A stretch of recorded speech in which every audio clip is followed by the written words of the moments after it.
দেখছেন এইমাত্র পাওয়া আজকের টপ খবর। শুরুতেই শিরোনাম। প্রকাশ্যে ক্ষমা চাইলেন শামীম ওসমান। আমি আল্লাহর ওয়াস্তে আপনাদের সবার কাছে মাপ চাচ্ছি। এরপর জানিয়ে দেবো আজীবনের জন্য বাতিল হতে পারে আওয়ামী লীগ দল, বলেছেন আসিফ নজরুল। এরপর জানিয়ে দেবো ভারত থেকে নেমে আসা পানির ঢলে বন্যা হয়েছে বলে দাবি করেছেন জাতিসংঘ। সর্বশেষ জানিয়ে দেবো শেখ হাসিনাকে বাংলাদেশ ফেরাতে ভারত সরকারকে চিঠি দিয়েছে যুক্তরাষ্ট্র এবং সৌদি আরব। প্রিয় দর্শক, এতক্ষণ দেখেছিলেন শিরোনাম, এখন জানিয়ে দেবো বিস্তারিত। দেশ পালানোর পর এবার বাংলাদেশের জনগণের কাছে প্রকাশ্যে ক্ষমা চাইলেন বাংলাদেশ আওয়ামী লীগ দলের একজন প্রভাবশালী নেতা শামীম ওসমান। তিনি জনগণের কাছে সরাসরি লাইভে এসে তার কুকর্মের কথা স্বীকার করেন।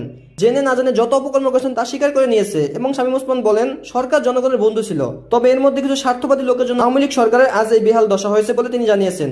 তিনি আরো বলেন আওয়ামী লীগ সরকারের পক্ষ থেকে এবং প্রধানমন্ত্রী শেখ হাসিনার পক্ষ থেকে সকলের কাছে ক্ষমা চাই। জনগণ যেন আওয়ামী লীগ সরকারকে ক্ষমা করে দেয় এবং এদেশে এসে নির্বাচন করার মতো এবং আগের মতো আওয়ামী লীগ সরকারকে ভালোবাসে। অন্যদিকে আওয়ামী লীগ সরকারকে আজীবনের জন্য নিষিদ্ধ করার দাবি জানানো হলে তা সমীচীন নয় বলে মনে করেন অধ্যাপক আসিফ নজরুল। তিনি আরো বলেন অন্তর্বর্তী সরকার আইন উপদেষ্টা হয়ে দল হিসেবে আওয়ামী লীগকে নিষিদ্ধ করা সমীচীন বলে মনে হয় না, তবে এটা তার ব্যক্তিগত মতামত। জামাত শিবিরকে নিষিদ্ধ করার জারি প্রজ্ঞাপন বাতিলের পর এ বিষয়ে সচিবালয়ে সাংবাদিকদের সাথে কথা বলেন তিনি। সেখানে সাংবাদিকদের প্রশ্নের জবাবে তিনি একথা তুলে ধরেন। একজন সাংবাদিক প্রশ্ন করেন অনেকেই মনে করেন আওয়ামী লীগকে নিষিদ্ধ করা দরকার, এই ব্যাপারে আপনার মতামত কি?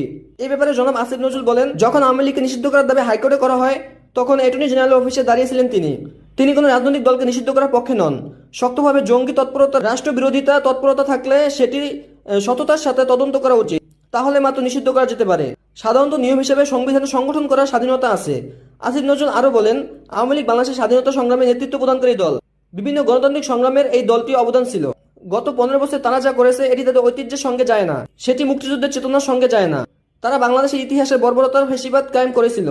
এই কর্মকাণ্ডের জন্য ব্যক্তিগত দায় থাকতে পারে, নেতৃত্বে তাদের সামষ্টিক দায় থাকতে পারে। তিনি ব্যক্তিগতভাবে বলেন দল হিসেবে আওয়ামী লীগকে নিষিদ্ধ করা সমীচীন বলে মনে হয় না, তবে জনগণ যদি না চায় তাহলে অবশ্যই আওয়ামী লীগকে আজীবনের জন্য নিষিদ্ধ ঘোষণা করা হবে।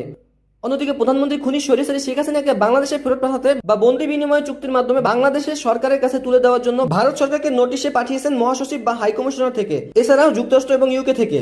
আজ অন্তর্বর্তী সরকার প্রধান ডক্টর ইউনূসের সাথে ফোনালাপ হয়েছে সৌদি আরব, যুক্তরাষ্ট্র এবং ইউকে প্রধানের। সেখানে তারা বললেন আমরা ভারত সরকারের কাছে যথাযথ আপিল করেছি এবং ভারত সরকারের কাছে লিগ্যাল নোটিশ প্রেরণ করা হয়েছে যাতে ভারত সরকার বন্দি বিনিময় চুক্তির মাধ্যমে শেখ হাসিনাকে বাংলাদেশের হাতে তুলে দেয়। তারা বলেছেন অর্থনৈতিক চাকা সচল রাখতে বাংলাদেশকে যথাযথ সহযোগিতা করবে ইউকে এবং সৌদি আরব।